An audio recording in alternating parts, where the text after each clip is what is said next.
Now go to the Quran and ask, and go to the Hadith and ask. The Quran says, Allahu nuru samawati wal ard.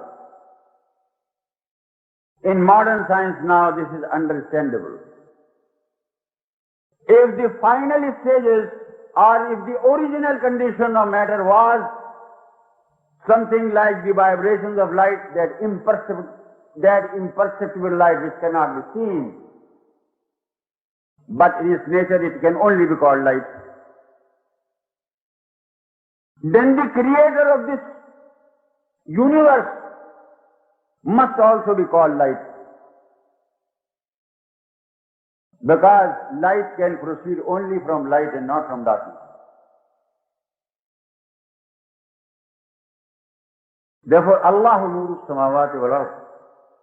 Allah is the light of the heavens and the earth. All right. Then go to the Hadith and ask the Holy Prophet ﷺ as to what was happening at that time when this creation took place. He says, Kan Allahu wa lam yakum ma'ahu shay. That was the original state. Nothing could be posited except Allah. There was a stage of existence when nothing could be posited except Allah. Kan Allahu wa lam yakum ma'ahu shay. Then he says that Allah subhanahu wa ta'ala willed this world to come into being.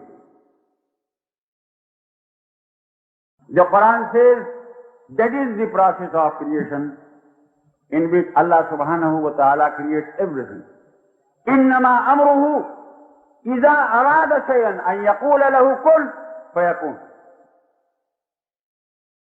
The process of creation with God is that is simply when He wills it to be, the simple command goes, kun, be, and lo, it becomes. It's not like the human beings. A human being has got to collect materials for manufacturing a thing. And those materials also are not created by the human being.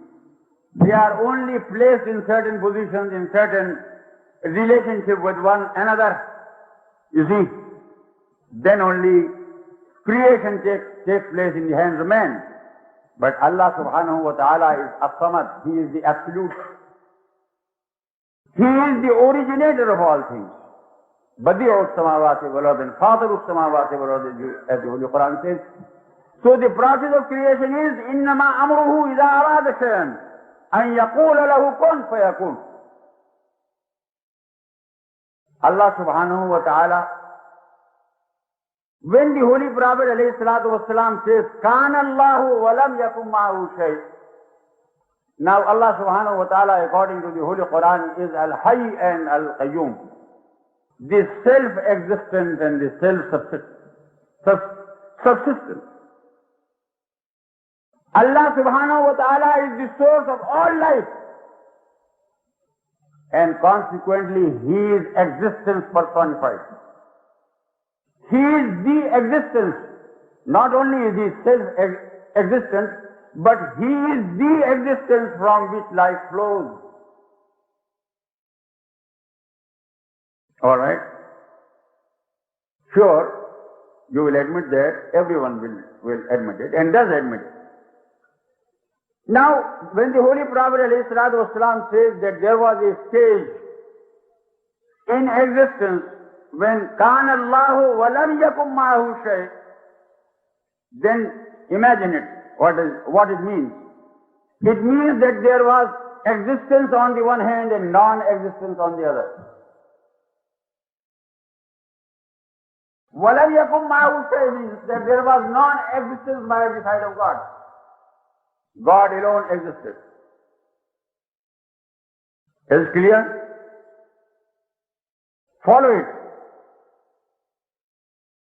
Allah subhanahu wa ta'ala is light. Allahu nuru samawati wal ard.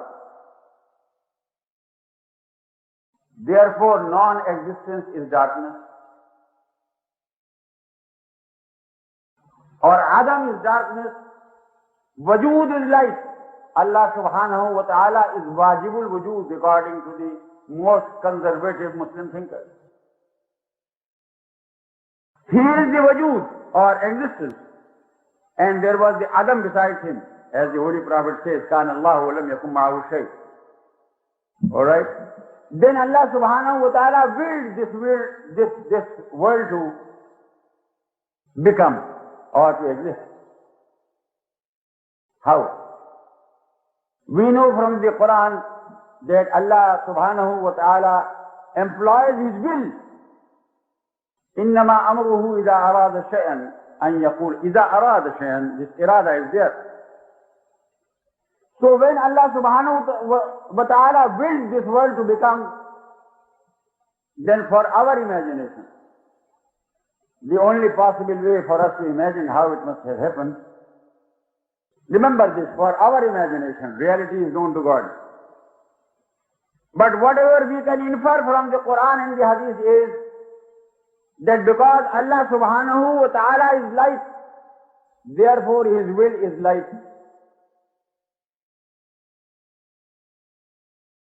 And the light of His will fell on the canvas of darkness or of non-existence. And when it fell on the canvas of darkness, a point of light was created, as you create a point of light with your torch when you throw the light of the torch in intense darkness in the night. Now the Holy Prophet ﷺ says, the hadith is in the Siyah, incontrovertible absolutely, that the first thing which Allah subhanahu wa ta'ala created was the light of the Holy Prophet Muhammad ﷺ.